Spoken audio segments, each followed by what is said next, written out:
8 divided by 1 over 2, then times 4. First we do this multiplication, 1 over 2 times 4.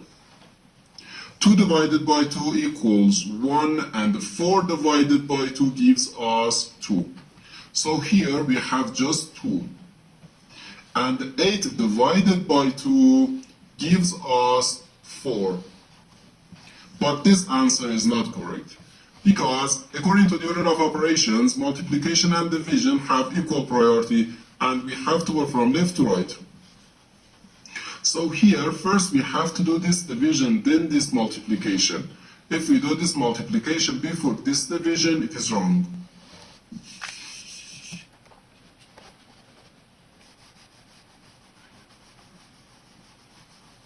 So first we have to do this division, 8 divided by 1 over 2.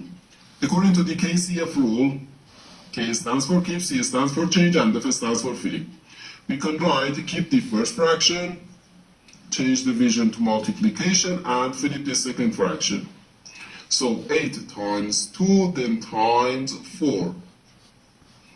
First we do this multiplication. 8 times 2 gives us 16, and 16 times 4 equals 64.